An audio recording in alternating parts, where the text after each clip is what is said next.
Operation ಸಿಂಧೂರದ ಕುರಿತಾಗಿ ಮಾತನಾಡಿರುವಂತಹ ಕೊತ್ತೂರು ಮಂಜುನಾಥ್ ಹೇಳಿಕೆಗೆ JDS ನಾಯಕರು ಕೂಡ ಕಿಡಿಕಾರಿದ್ದಾರೆ.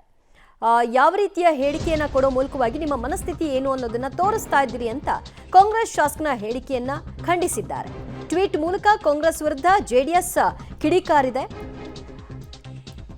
ನಮ್ಮ ಹೆಮ್ಮೆಯ ಸಶಸ್ತ್ರ ಪಡೆಗಳ ಶೌರ್ಯ ಸಾಹಸದ ಮೇಲೆ ಅನುಮಾನವನ್ನ ವ್ಯಕ್ತಪಡಿಸ್ತಾ ಇರುವಂತಹ ಶಾಸಕ, ಸೇನಾಧಿಕಾರಿಗಳು ಇಂಚಿಂಚು ಮಾಹಿತಿ ನೀಡಿದ್ರೂ ಕೂಡ ನಂಬಿಕೆ ಇಲ್ವಾ? ಅವರುಗಳ ಬಗ್ಗೆ ನಿಮಗೆ ಗೌರವ ಇಲ್ವಾ? ಶಾಸಕ ಕೊತ್ತೂರು ಮಂಜುನಾಥ್ ನೀವೇನು ಕುರುಡರ ಅಂತ ಜೆಡಿಎಸ್ ಪ್ರಶ್ನೆಯನ್ನ ಮಾಡಿದೆ. ಆಪರೇಷನ್ ಸಿಂಧೂರದ ಬಗ್ಗೆ ಕಾಂಗ್ರೆಸ್ ಶಾಸಕ ಕೊತ್ತೂರು ಮಂಜುನಾಥ್ ಕೊಟ್ಟಂತಹ ಹೇಳಿಕೆ ವಿಷಯವಾಗಿ ಜೆಡಿಎಸ್ ತನ್ನ ಸೋಷಿಯಲ್ ಮೀಡಿಯಾ ಖಾತೆಯಲ್ಲಿ ಈ ವಿಷಯವಾಗಿ ಪ್ರಶ್ನೆಗಳನ್ನ ಎತ್ತಿದ್ದಾರೆ. ನಿಮ್ ಕಣ್ ಕಾಣಿಸ್ತಾ ಇಲ್ವಾ? ಸೇನಾಧಿಕಾರಿಗಳು ದಿನಾ ಬಂದು ಬ್ರೀಫಿಂಗ್ ಮಾಡಿದ್ರಲ್ಲ, ಕೆಲವೊಂದಷ್ಟು ಸಾಕ್ಷ್ಯಗಳ ಸಮೇತವಾಗಿ ವಿವರವನ್ನ ಕೊಟ್ರಲ್ಲ, ಇದ್ಯಾವುದು ನಿಮ್ಮ ಗಮನಕ್ಕೆ ಬರಲಿಲ್ವಾ? ಹೀಗಿದ್ದೂ ಕೂಡ ಸೇನೆಯನ್ನ ಪ್ರಶ್ನೆ ಮಾಡೋ ಮೂಲಕವಾಗಿ ಅಪಮಾನಿಸ್ತಿದ್ದೀರಲ್ಲ, ಇದು ನಿಮಗೆ ಶೋಭೆ ತರುತ್ತಾ? ಇದು ನಿಮ್ಮ ಮನಸ್ಥಿತಿ ಅನ್ನೋದನ್ನ ಅವರು ಟೀಕಿಸಿದ್ದಾರೆ.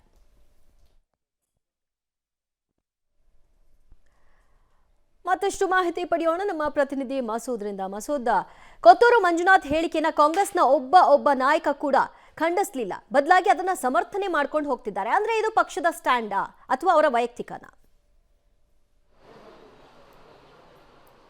ದಿವ್ಯಾ, ಹಾಗೆ ನೋಡ್ತಿದ್ರೆ ಹಾಗೆ ಅನಿಸುತ್ತೆ. ಯಾಕಂದರೆ ಕಾಂಗ್ರೆಸ್ ನಾಯಕರು ಮುಂಚೆಯಿಂದಲೂ ಕೂಡ ಮಾತಾಡ್ಕೊಂಡು ಬರ್ತಿದ್ದಾರೆ. ಈಗ ಕೊತ್ತೂರು ಮಂಜುನಾಥ್ ಅವರು ಅವರ ಸಾಲಿಗೆ ಸೇರ್ಕೊಂಡಿರುವಂಥದ್ದು. ದಿನೇಶ್ ಗುಂಡೂರಾವ್, ಪ್ರಿಯಾಂಕ್ ಖರ್ಗೆ, ಸಂತೋಷ್ ಲಾಡು ಇವರೆಲ್ಲ ಮಾತಾಡ್ಕೊಂಡು ಬರ್ತಿದ್ದಾರೆ. ಈಗ ಕೊತ್ತೂರು ಮಂಜುನಾಥ್ ಮತ್ತೊಂದು ವಿವಾದಾತ್ಮಕ ಹೇಳಿಕೆಯನ್ನು ಕೊಟ್ಟಿರುವಂಥದ್ದು. ಮುಖ್ಯವಾಗಿ ವಸ್ತುಸ್ಥಿತಿ ಏನು ಅನ್ನುವಂಥದ್ದು ಇವ್ರಿಗೆ ಖಂಡಿತವಾಗಿಯೂ ಕೂಡ ಅರ್ಥ ಆಗ್ತಿಲ್ಲ. ಸಾರ್ವಜನಿಕರು ಕೂಡ ಆಕ್ರೋಶ ವ್ಯಕ್ತಪಡಿಸ್ತಾ ಇದ್ದಾರೆ ಇವರೆಲ್ಲರ ಹೇಳಿಕೆಗಾಗಿ. ಆದರೂ ಕೂಡ ಇವರು ಒಂದು ರೀತಿಯಲ್ಲಿ ತಾವು ಮಾತಾಡಿದ್ದೇ ಸರಿ ಅನ್ನೋ ಅರ್ಥದಲ್ಲಿ ಮಾತಾಡ್ತಾ ಇದ್ದಾರೆ.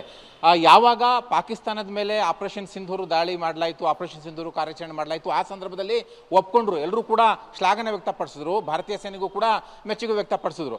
ಆದರೆ ಆ ಸಂದರ್ಭದಲ್ಲಿ ಟೀಕೆ ಮಾಡಿದವರು ಈಗ ಯಾಕೆ ಟೀಕೆ ಮಾಡ್ತಾ ಇದ್ದಾರೆ ಅನ್ನುವಂಥದ್ದು ಎಲ್ಲೊಂದು ಕಡೆ ಪಕ್ಕಾ ಪೊಲಿಟಿಕಲ್ ಆಗಿ ಟಾರ್ಗೆಟ್ ಮಾಡಿ ಕೇಂದ್ರದ ಬಿಜೆಪಿಗೆ ಮಾತಾಡ್ತಾ ಇದ್ದಾರೆ ಅಂತ ಅನಿಸ್ತಾ ಇದೆ. ಆದರೆ ಆ ಮೂಲಕ ಭಾರತೀಯ ಸೇನೆಗೂ ಕೂಡ ಈ ಕಾಂಗ್ರೆಸ್ ನಾಯಕರು ಅವಮಾನ ಮಾಡ್ತಾ ಇದ್ದಾರೆ. ಒಂದು ರೀತಿಯಲ್ಲಿ ಅಪಮಾನ, ಅಗೌರವ ಕೂಡ ಮಾಡ್ತಾ ಇರುವಂಥದ್ದು.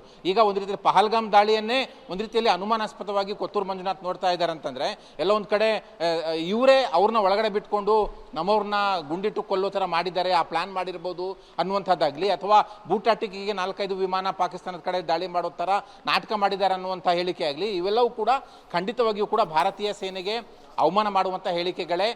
ಈ ಥರದ ಹೇಳಿಕೆಗಳನ್ನ ಕಾಂಗ್ರೆಸ್ನ ರಾಜ್ಯ ನಾಯಕರು ಕೊಡ್ತಾ ಇದ್ರು ಕೂಡ AICC ನಾಯಕರು ಒಂದು ರೀತಿಯಲ್ಲಿ ಬಾಯಿ ಮುಚ್ಕೊಂಡು ಸುಮ್ಮನೆ ಇರುವಂಥದ್ದು ಕೂಡ ಒಂದು ರೀತಿಯಲ್ಲಿ ಪ್ರಶ್ನಾರ್ಹನೇ. ಬಿಜೆಪಿ ನಾಯಕರು ಕೂಡ ಈ ಸಂಬಂಧಪಟ್ಟಂತೆ ಟೀಕೆ ಮಾಡಿದ್ದಾರೆ, ಅವರ ಹೇಳಿಕೆಗಳನ್ನ ವಿರೋಧ ಮಾಡಿದ್ದಾರೆ. ಆದರೆ ಇವ್ರಿಗೆ ಯಾಕೆ ಈ ಥರ ಮಾತಾಡ್ತಾ ಇದ್ದಾರೆ? ಪಕ್ಕ ರಾಜಕೀಯವಾಗಿಯೇ ತಿರುಗೇಟ್ ಕೊಡಬೇಕು ಅಂತಂದರೆ ಅದಕ್ಕೆ ಇದೇ ಸಂದರ್ಭನ ಅನ್ನುವಂಥ ಪ್ರಶ್ನೆಯು ಕೂಡ ಸಾರ್ವಜನಿಕವಾಗಿ ಕೇಳಲಾಗ್ತಾ ಇದೆ. ರಾಜಕೀಯವಾಗಿ ತಿರುಗೇಟ್ ಕೊಡಬೇಕು ಅಂತಂದರೆ ಅದು ಬೇರೆ ಸಂದರ್ಭ ಇದೆ. ಆದರೆ ಈಗಿನ ಪರಿಸ್ಥಿತಿಯಲ್ಲಿ ಆ 26 ಜನ ಕುಟುಂಬಸ್ಥರೇ ಭಾರತ ಸರ್ಕಾರದ ಅಥವಾ ನಮ್ಮ ಸೈನಿಕರ ಈ ಪರಾಕ್ರಮ ಏನಿದೆ, ಪ್ರತೀಕಾರ ಏನಿದೆ ಮೆಚ್ಕೊಂಡಿದ್ದಾರೆ. ಒಂದು ರೀತಿಯಲ್ಲಿ ಸಮಾಧಾನಕರವಾಗಿದೆ. ಜೊತೆಗೆ ಬೇರೆ ಬೇರೆ ದೇಶಗಳು ಕೂಡ ಭಾರತೀಯ ಸೇನೆಯ ಶೌರ್ಯವನ್ನು ಮೆಚ್ಕೊಂಡಿದ್ದಾರೆ. ಒಂದು ರೀತಿಯಲ್ಲಿ ಇದು ಭಾರತದ ಗೆಲುವು ಅಂತಲೂ ಕೂಡ ವಿಶ್ಲೇಷಣೆ ಮಾಡ್ತಾ ಇದ್ದೇವೆ. ಇಂಥ ಸಂದರ್ಭದಲ್ಲಿ ಕಾಂಗ್ರೆಸ್ ನಾಯಕರು ದೇಶದ ಒಗ್ಗಟ್ಟು ಜೊತೆ ತಾವು ಕೂಡ ಕೈ ಜೋಡಿಸಬೇಕು, ಒಗ್ಗಟ್ಟನ್ನು ಪ್ರದರ್ಶನ ಮಾಡಬೇಕು. ಆದರೆ ಭಾರತೀಯ ಸೇನೆಯ ಕಾರ್ಯಾಚರಣೆಯನ್ನೇ ಟೀಕೆ ಮಾಡುವ ಮಟ್ಟಕ್ಕೆ ಇವ್ರು ಬಂದಿದ್ದಾರೆ ಅಂದರೆ ಖಂಡಿತವಾಗಿಯೂ ಕೂಡ ಇವ್ರಿಗೆ ದೇಶಾಭಿಮಾನ ಏನು ಅಂತ ಗೊತ್ತಿಲ್ಲ. ಒಂದು ರೀತಿಯಲ್ಲಿ ರಾಜಕೀಯವೇ ಜಾಸ್ತಿ ಅನ್ನುವಂಥ, ರಾಜಕೀಯವೇ ಮಾಡ್ಕೊಂಡು ಹೋಗಬೇಕು ಅನ್ನುವಂಥ ಒಂದು ರೀತಿಯಲ್ಲಿ ಮನಸ್ಥಿತಿ ಒಟ್ಟಾರೆಯಾಗಿ ಇವ್ರ ಕ್ಷೇತ್ರದಲ್ಲಿ ಇವ್ರಿಗೆ ಖಂಡಿತವಾಗಿಯೂ ಕೂಡ ಕೌಂಟರ್ ಆಗುತ್ತೆ. ಯಾಕೆಂದ್ರೆ ಈಗಿನ ಏನು ಸಂದರ್ಭ ಇದೆ, ಭಾರತೀಯ ಸೇನೆ ಅದರ ಪ್ರತೀಕಾರ ಎಲ್ಲವೂ ಕೂಡ ಎಲ್ಲರೂ ಕೂಡ ಮೆಚ್ಕೊಂಡವ್ರೆ. ಒಂದು ರೀತಿಯಲ್ಲಿ ಸೈನಿಕರ ಈ ಕಾರ್ಯಾಚರಣೆಗೆ ಎಲ್ಲರೂ ಕೂಡ ಶ್ಲಾಘನೆ ಮಾಡ್ತಾ ಇದ್ದಾರೆ. ಜನರಲ್ಲಿ ಇಷ್ಟೊಂದು ದೇಶಾಭಿಮಾನ ಇದೆ.